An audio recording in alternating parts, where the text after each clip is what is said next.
कि अगर आप तैयारी करते हो यू कैन ज्वाइन, आप ज्वाइन कर सकते हो रोहित सर के साथ में, जो बैच शुरू हो रहा है 15 जून से, जो बिल्कुल रैपिड फायर की तरह आपको लगेगा कि सर मेरी सिलेबस कब कंप्लीट हो गई पता नहीं चला। क्योंकि आप अभी से अगर तैयारी करते हो यूपी पीसीएस की या यूपी ट्रिपल एससी की, जब तक एग्जाम आएगा तब तक आपकी तैयारी सर बिल्कुल अलग लेवल की होगी। केवल और केवल आपको प्रैक्टिस करना होगा। इसीलिए सबसे बेटर है कि आप अभी से ही इसकी तैयारी जमकर शुरू करिए। ठीक है, आज बात करते हैं कैनाल्स एंड स्ट्रेट्स की, जलडमरू मध्य की या नहरें की। जैसे सवाल बनते हैं कि सर स्वेज नहर किसे कनेक्ट करता है, पाक जलडमरू मध्य की लोकेशन कहां है, एक्सेट्रा एक्सेट्रा, उसके बारे में बात करेंगे। चलिए चलते हैं और देखते हैं कि क्या क्या है खास। सबसे पहले बात करते हैं स्वेज कैनाल की, स्वेज नहर की। सर ये मिस्र से होकर बहेगा और ये कनेक्ट करता है बच्चे भूमध्य सागर और लाल सागर। भूमध्य सागर और लाल सागर को स्वेज नहर कनेक्ट करता है। यानी स्वेज नहर मिस्र की एक कृत्रिम समुद्र स्तरीय जलमार्ग है जो स्वेज के स्तुमस के माध्यम से भूमध्य सागर को लाल सागर से जोड़ता है। स्तुमस मतलब कि दो स्थल निकाय, दो लैंड बॉडी को एक छोटा सा जलमार्ग जोड़ता है, उसे हम स्तुमस कहते हैं। जबकि जल डमरू मध्य कहते हैं कि दो वाटर बॉडी को जोड़ने वाले को हम जल डमरू मध्य कहते हैं। यह अक्सर अफ्रीका और एशिया के बीच की सीमा को परिभाषित करने के लिए जाना जाता है, माना जाता है। यानी 1859 और 69 के बीच स्वेज नहर कंपनी द्वारा निर्मित है। स्वेज नहर कंपनी द्वारा बनाया गया। आप देख लो स्वेज कैनाल ये है बच्चे, जो किसे जोड़ेगा, भूमध्य सागर को लाल सागर से जोड़ता है। मैंने कहा अफ्रीका और एशिया को भी ये डिनोट करता है, तो याद रहेगा स्वेज कैनाल किसे जोड़ता है, मेडिटेरेनियन सी भूमध्य सागर को लाल सागर से कनेक्ट करता है, लाल सागर से कनेक्ट करता है। कील नहर, कील नहर की बात करें तो सर रन थ्रो जर्मनी, कील नहर जर्मनी से होकर बहता है, उत्तरी सागर और बाल्टिक सागर को कनेक्ट करता है। नॉर्थ सी और बाल्टिक सी को कनेक्ट करता है, किसे करेगा, उत्तरी सागर और बाल्टिक सागर को कनेक्ट करता है। अगर मैं बात करूं सर कील नहर जर्मन राज्य स्लेस्विग होल्स्टीन में मीठे पानी की नहर है। क्या कहा, यह कील नहर है, नॉर्थ सी, उत्तर सागर और बाल्टिक सागर को कनेक्ट करता है। कौन, कील नहर, जो कहां, जर्मनी के आसपास है। देख रहे हो, जर्मनी के आसपास है। It's a very very important है, ऐसे ही याद रखना, मैप के जरिए याद रखो या जैसे याद रखो, जैसे याद रखो। ठीक है बच्चे, बेरिंग स्टेट, बेरिंग जल डमरू मध्य, बेरिंग जल संधि, बेरिंग जल संधि तो अलास्का और साइबेरिया को जोड़ता है। अलास्का अगर हम यूएसए की बात करें, साइबेरिया यानी रसिया की बात कर लें, तो प्रशांत और आर्कटिक महासागर, प्रशांत महासागर और आर्कटिक महासागर दोनों को कनेक्ट करेगा। अगर वाटर बॉडी की बात करेगा, अगर भूमि की बात करेगा, जो भी आपके एग्जाम में पूछे, it's a very very important, आपके लिए आसान हो जाएगा।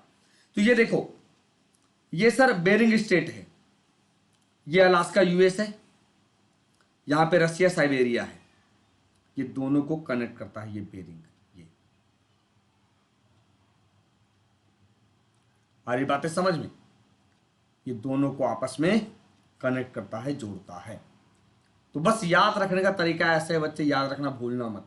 ठीक है, बेरिंग जल संधि प्रशांत का एक जल डमरू मध्य है जो रूस और संयुक्त राज्य अमेरिका को आर्कटिक सर्कल, आर्कटिक वृत्त के दक्षिण में लगभग 65 डिग्री 40 मिनट उत्तरी अक्षांश पर अलग करता है। 65 डिग्री 40 मिनट उत्तरी अक्षांश पर अलग करता है। ठीक है,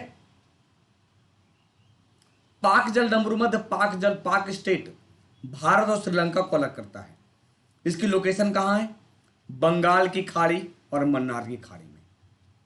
तो पाक जल डमरू मध्य बंगाल की खाड़ी और मन्नार की खाड़ी को अलग करता है। किसे करेगा, बंगाल की खाड़ी और मन्नार की खाड़ी को अलग करता है। कौन, पाक जल डमरू मध्य, पाक जल डमरू मध्य।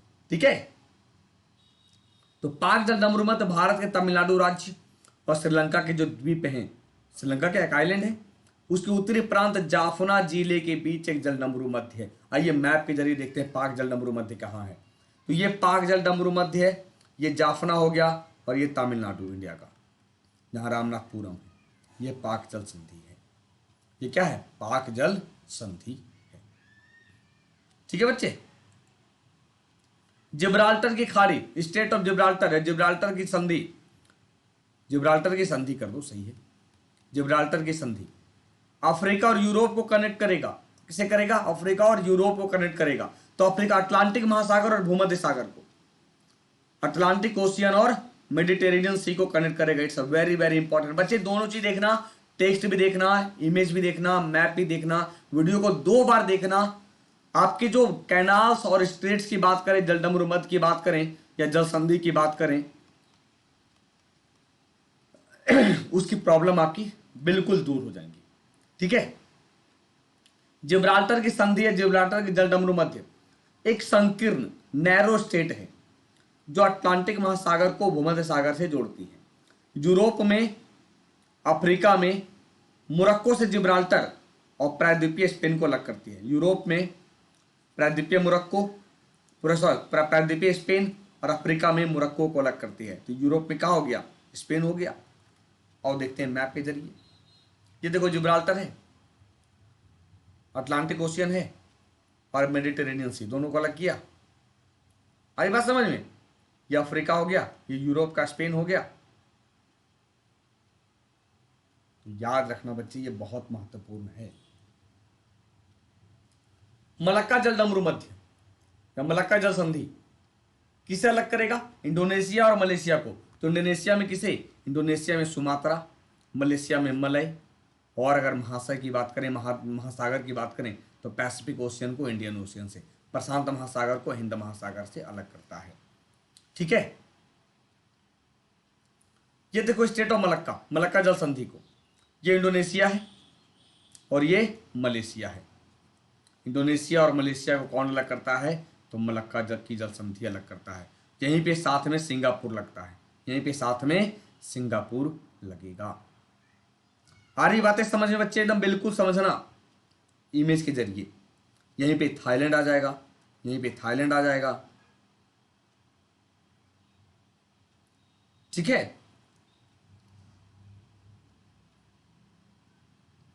पनामा कैनाल, पनामा नहर पनामा गणराज्य से होकर बहता है। किसे कनेक्ट करेगा? प्रशांत महासागर और अटलांटिक महासागरों को, या अटलांटिक महासागर को, अटलांटिक महासागर को। तो पनामा नहर नॉर्थ अमेरिका और साउथ अमेरिका दोनों को, इक्वेटर बीच में, पनामा कैनाल, ये वेनेजुएला और ये यूएसए, ये यूएसए है। यानी ये पैसिफिक ओशियन हो गया साउथ, ये हो गया अटलांटिक ओशियन नॉर्थ। ये दोनों को अलग करता है, ये दोनों को अलग करता है, जोड़ता है। ठीक है। इंग्लिश चैनल पहली महिला आरती साहा जो पार की है, और पहला भारतीय और पहला पुरुष मिहिर सेन जो पार किया है। तो इंग्लिश चैनल इंग्लैंड और फ्रांस के बीच में, उत्तरी सागर और अटलांटिक महासागर के बीच में, उत्तरी सागर और अटलांटिक महासागर के बीच में। द इंग्लिश चैनल अटलांटिक महासागर का एक हिस्सा है जो दक्षिणी इंग्लैंड को उत्तरी फ्रांस से अलग करता है। इसके पूर्वोत्तर छोर पर स्ट्रेट ऑफ डोवर द्वारा उत्तरी सागर के दक्षिणी हिस्से को जोड़ता है। यह दुनिया का सबसे व्यस्त शिपिंग क्षेत्र है, सबसे व्यस्त शिपिंग क्षेत्र है। ये देखो एक इंग्लिश चैनल है, यह फ्रांस और इंग्लैंड को अलग करता है, इंग्लैंड को अलग करता है। ये अटलांटिक ओशन हो गया, ये नॉर्थ सी हो गया, ये नॉर्थ सी हो गया। यहीं पे इंग्लैंड देखो पूरे को यूनाइटेड किंगडम कहेंगे किसे? आयरलैंड, वेल्स, इंग्लैंड और स्कॉटलैंड, ये राजनीतिक रूप से सब एक हैं, इसलिए इसे यूनाइटेड किंगडम कहते हैं सम्मिलित रूप से। ठीक है। इसलिए सब यूके कहते हैं, यूनाइटेड किंगडम कहते हैं। सेंट जॉर्ज चैनल किसे अलग करेगा? आयरलैंड और वेल्स को, आयरलैंड और वेल्स को, आयरलैंड और वेल्स को, ये वाला लोकेशन है, मैं मैप में दिखाऊंगा। आयरलैंड और वेल्स को सेंट जॉर्ज चैनल अलग करता है। आयरिश सागर जो जिसे हम क्लेटिक सी कहते हैं, और अटलांटिक सी, केल्टिक सी कहते हैं, अटलांटिक महासागर को अलग करता है। ठीक है। ये देखो सेंट जॉर्ज चैनल, ये वेल्स हो गया, ये आयरलैंड हो गया, ये दोनों को अलग करता है, ये दोनों को अलग करता है। ठीक है। कुक स्ट्रेट न्यूजीलैंड की बात करते हैं। न्यूजीलैंड के उत्तर और दक्षिणी द्वीप को अलग करता है। अगर वाटर बॉडी की बात करें तो तस्मान सागर को दक्षिण प्रशांत महासागर से अलग करता है। तस्मान सागर को दक्षिण प्रशांत महासागर से अलग करता है।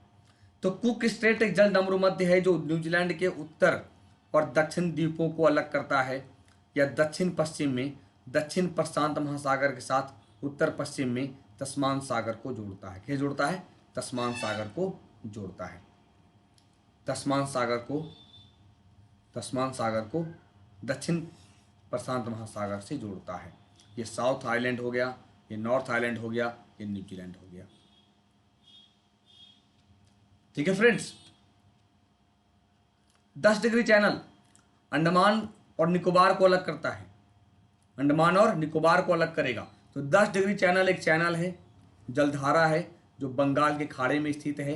अंडमान द्वीप और निकोबार द्वीप समूह को अलग करता है। अंडमान द्वीप, लिटिल अंडमान को और कार निकोबार को, और डेप्थ चाहे तो लिटिल अंडमान और कार निकोबार को कौन अलग करेगा? 10 डिग्री चैनल अलग करेगा। ठीक है। बोस्फोरस स्टेट इस्तांबुल तुर्की से होकर तुर्की के एशियाई भाग को उसके यूरोपीय भाग से अलग करता है। अगर मैं वाटर बॉडी की बात करें तो काला सागर और मरमरा का सागर को अलग करता है। काला सागर और मरमरा का सागर को अलग करता है। ठीक है, ये देखो, मरमरा सागर और काला सागर को अलग करता है। ये तुर्की के इस्तांबुल है। इसे एशिया और यूरोप भी हम कह सकते हैं। तुर्की को यूरोप का मरीज कहते हैं। नहीं, डंकन पासेस ग्रेट अंडमान को लिटिल अंडमान से अलग करता है। ग्रेट अंडमान में कौन? रटलैंड आइलैंड, जो बंगाल की खाड़ी और अंडमान सागर में लोकेट है।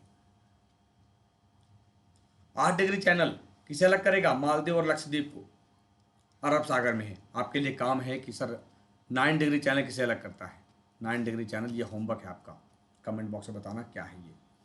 तो ये था आज का सेशन। अगर सेशन अच्छा लगा हो तो लाइक करना, शेयर करना अपने दोस्तों के साथ, और कमेंट्स करना। यार कमेंट्स नहीं करते आप लोग, ये शिकायत है मेरी। इतना अच्छा कंटेंट देता हूं, बताओ। अगर दिक्कत है तो बताओ ना कि सर कि नहीं समझ में आ रहा है, मैं कुछ और करने का प्रयास करूंगा। कमेंट्स करने में क्या प्रॉब्लम है, शेयर करने में क्या प्रॉब्लम, बताओ जरा। और अगर डेप्थ पढ़ना चाहते हो वो भी बताओ, वो भी तो मैं पढ़ा रहा हूं। 5:30 बजे जरूर जुड़ो अनअकैडमी पे, बिल्कुल फ्री क्लासेस, बिल्कुल फ्री क्लासेस है ये। यू कैन ज्वाइन, आप ज्वाइन कर सकते हो फ्री क्लासेस। ठीक है।